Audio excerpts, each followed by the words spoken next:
Hello दोस्तों, मैं हूं doctor Pankaj Gupta, neurosurgeon, director centre for neurospinal injury. आज मैं आप लोगों के बीच एक बहुत ही जरूरी टॉपिक पर बात करने के लिए आया हूं, जिसका नाम है हेड इंजरी यानी कि सिर की चोट।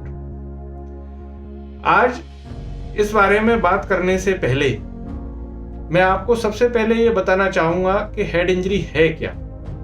दरअसल बहुत सारे मिथक, बहुत सारे मिसनोमर हेड इंजरी शब्द से जुड़े हुए हैं। अधिकतर लोग सोचते हैं कि सिर में कोई भी चोट लगी तो वो हेड इंजरी है और उससे परेशान हो जाते हैं। लेकिन हेड इंजरी हर सिर की चोट को नहीं कहा जाता।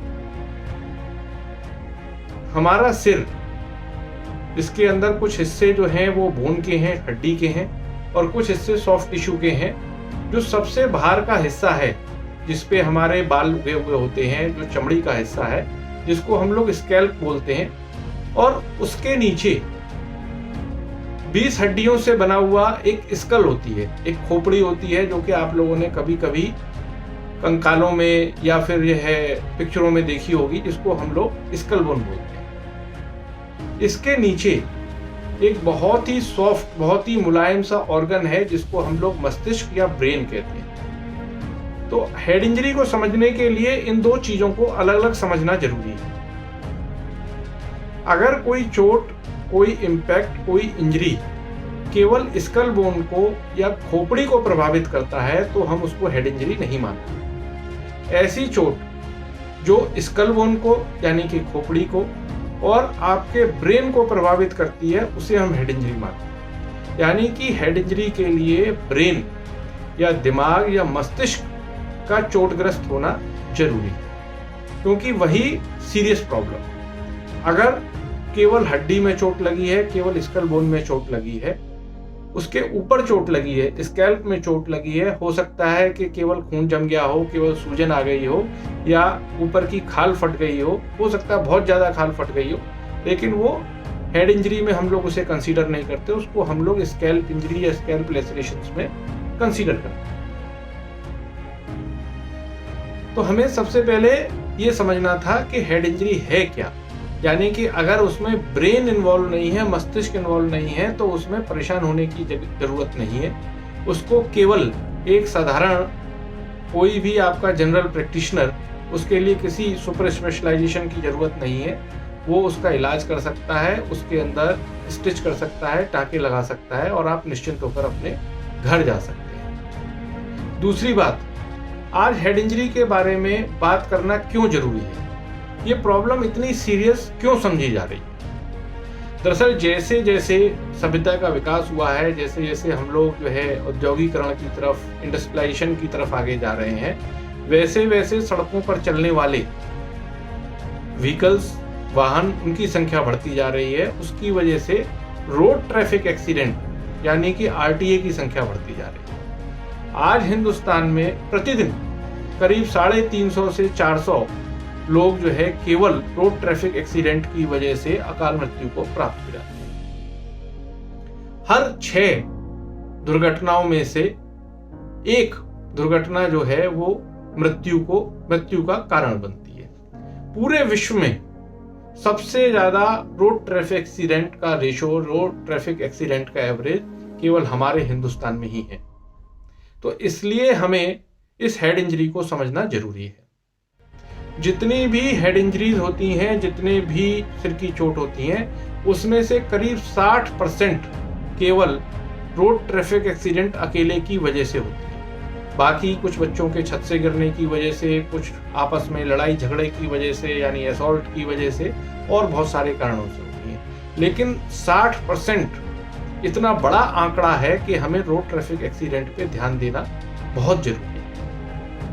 दूसरी बात जो अक्सर हम लोगों के विचार के दिमाग में आती है या आनी चाहिए, एल्कोहल यानी कि शराब पीने का एक बहुत बड़ा रोल है हेड इंजरीज में या रोड ट्रैफिक एक्सीडेंट में। करीब 15 से 20% केसेस के अंदर कहीं ना कहीं एल्कोहल का भी रोल रहता है। तो हमें इसलिए एल्कोहल का विशेष ध्यान रखना चाहिए कि इसका सेवन ड्राइविंग के समय पे या ड्राइविंग से पहले ना किया जाए। दूसरी बात, हेड इंजरी में एक अक्सर बात होती है गोल्डन आवर की। ये गोल्डन आवर या सुनहरी घंटा क्या है? दरअसल पहले 1 घंटे के अंदर अगर आपको सही इलाज प्राप्त हो जाए तो उसके रिजल्ट यानी परिणामों में जमीन आसमान का फर्क आ सकता है। लेकिन बड़ी दुर्भाग्यपूर्ण बात है कि हमारे देश में 90 से 95% लोगों को जिनको सिर में चोट लगती है, एक्सीडेंट होता है, हेड इंजरी होती है, उनको पहले इस गोल्डन आवर में घंटे में सही या पूर्ण इलाज नहीं मिल पाता है। 30% डेथ या 30% मृत्यु सिर की चोट के केसेस में प्रिवेंटेबल होती हैं, यानी कि उनको बचाया जा सकता था, उनको रोका जा सकता था, जिनको हम नहीं रोक पाए। तो ये एक बहुत बड़ा कारण है कि क्यों हमें हेड इंजरी को बहुत सीरियसली लेना चाहिए, क्यों वाहन चलाते समय सड़क पर हेलमेट पहनने की, सीट बेल्ट की, शराब पीकर ना ड्राइविंग करने की सलाह बहुत जरूरी है। यानी कि ये सारी चीजें हमारे बच्चों के पाठ्यक्रम में शामिल होनी चाहिए। इसको हमें उतना ही जरूरी बनाना चाहिए जितना कि हम वोट देने के अधिकार को इम्पोर्टेंट मानते हैं, क्योंकि एक बहुत बड़ी जनसंख्या, एक बहुत बड़ी पॉपुलेशन सिर्फ एक छोटी सी गलती की वजह से, एक सिर की चोट की वजह से पूरी जिंदगी के लिए पैरालाइज हो जाती है, पूरी जिंदगी के लिए अपने काम से वंचित रह जाती है। और केवल एक व्यक्ति उसके अंदर दुर्घटनाग्रस्त नहीं होता, बल्कि उसका पूरा परिवार, जिसमें से बहुत से लोग उसके ऊपर निर्भर थे आर्थिक वजहों की वजह से, उसके बीवी बच्चे या उसके माँ बाप, और उसके अलावा कुछ ऐसे लोग जिन पर वो निर्भर था, वो भी पूरी जिंदगी के लिए कहीं ना कहीं प्रभावित होते हैं। उसके साथ उनको हमेशा वो इलाज के लिए भटकते रहते हैं, इलाज के लिए अस्पतालों के चक्कर लगाते रहते हैं। तो इसलिए इसको बचा के रखना, उससे बचाव करना बहुत ज्यादा जरूरी है। दूसरी बात, सिर की चोट में 2 प्रकार की मेडिकल साइंस के हिसाब से चोट होती है, एक प्राइमरी इंजरी और एक सेकेंडरी इंजरी। ये प्राइमरी इंजरी क्या है? यानी कि प्राथमिक चोट, यानी कि केवल अगर जो आपको पहली जो चोट लगी है तुरंत उसकी वजह से होने वाली जो परेशानियां हैं वो प्राइमरी इंजरी में आती हैं, जिसकी 50% जो चीजें हैं वो उसकी वजह से होती हैं। लेकिन उतना ही इंपॉर्टेंट, उतना ही महत्वपूर्ण अगला 50% भी है, जो केवल उस चोट की वजह से नहीं है, उसके दौरान होने वाली अन्य घटनाएं, उसके बाद होने वाली अन्य घटनाएं, उसके साथ होने वाली अन्य चोटों की वजह से बाद में जो परेशानियां पैदा होती हैं, उनको हम सेकेंडरी इंजरी या द्वितीयक चोट कहते हैं। ये भी उतनी इंपॉर्टेंट है जितनी आपको तुरंत लगी हुई चोट इंपॉर्टेंट है।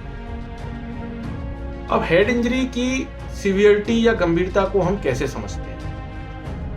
हेड इंजरी को हम लोग 3 प्रकार से क्लासिफाई करते हैं, डिवाइड करते हैं, समझते हैं। माइल्ड यानी कि हल्की, मॉडरेट यानी कि बीच की, और सीवियर यानी गंभीर चोट। तो माइल्ड चोट में अधिकतर जो हम लोग या कोई भी मरीज जो बेहोश होता है चोट लगने के बाद, उसका घंटा जो है वो आधे घंटे से कम समय अगर वो बेहोश रहा है तो उसको हम लोग माइल्ड मानते हैं। अगर आधे घंटे से ज्यादा समय रहा हो लेकिन 6 घंटे से कम, तो उसको मॉडरेट या बीच की चोट मानते हैं। और अगर उसकी बेहोशी यानी लॉस ऑफ कॉन्शियसनेस या LOC वो 6 घंटे से ज्यादा रही हो तो उसको सीवियर हेड इंजरी में माना जाता है। इसके अलावा उसको समझने का एक दूसरा रास्ता ये भी है कि एक स्कोर रहता है हेड इंजरी के मरीजों में, जिसको हम लोग ग्लासगो कोमा स्कोर या GCS स्कोर बोलते हैं, जो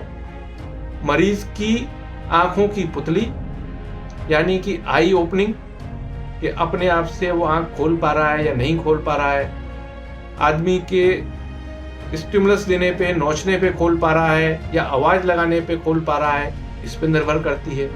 इसके अलावा उसका वोकल रिस्पॉन्स क्या है, वर्बल रिस्पॉन्स क्या है, क्या वो अपनी बात कह पा रहा है, उसकी बात हमें समझ आ रही है या बिल्कुल नहीं बोल पा रहा है, इस बात पर निर्भर करता है। और एक तीसरा मोटर रिस्पॉन्स, यानी कि वो अपने हाथ उठा पा रहा है, अपने आप आवाज देने पर उठा पा रहा है, ये थोड़ा मेडिकल साइंस की समझ के हिसाब से थोड़ा कॉम्प्लिकेटेड सामान्य जनता के लिए स्कोर है, लेकिन मेडिकल साइंस में ये बहुत बेसिक और प्राइमरी लेवल की चीज़ है। उसके आधार पे भी हम ऐसा मानते हैं कि अगर स्कोर 8 से कम है तो वो सीवियर हेड इंजरी है, 9 से 12 है तो वो मॉडरेट हेड इंजरी है, और 13 से 15 है तो वो माइल्ड हेड इंजरी।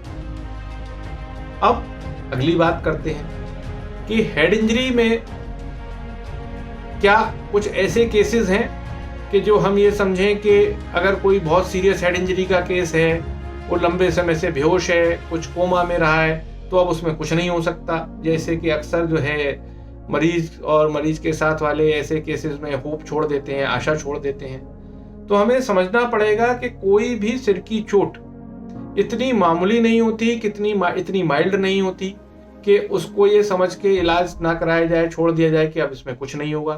क्योंकि कभी कभी ऐसा भी देखा जाता है कि मरीज को कोई परेशानी नहीं हुई सिर में चोट लगने के बाद, वो पूरे से होश में है, पूरे से बात कर रहा है, चल के अपने घर भी जाता है, फिर अचानक से 30-35 मिनट बाद वो बेहोश हो जाता है। हम उसका सीटी स्कैन कराते हैं, सिर में काफ़ी बड़ा खून का थक्का मिलता है।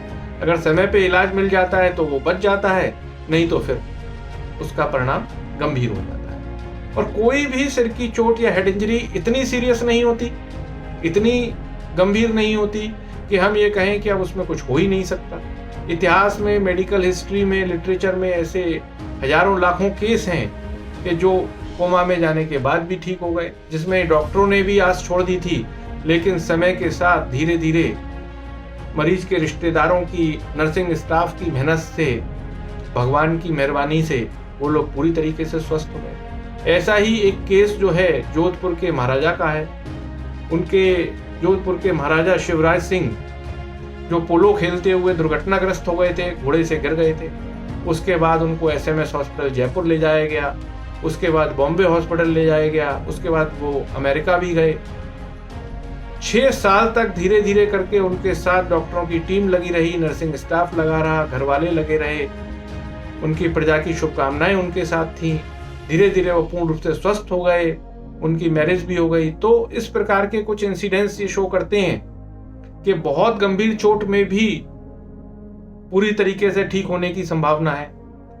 और एक दूसरा केस रमन लांबा का भी है, जो एक जाने माने क्रिकेटर थे, जो बांग्लादेश में क्रिकेट की बॉल लगी और उससे गिरकर बेहोश हो गए और उनको बचाया नहीं जा सका।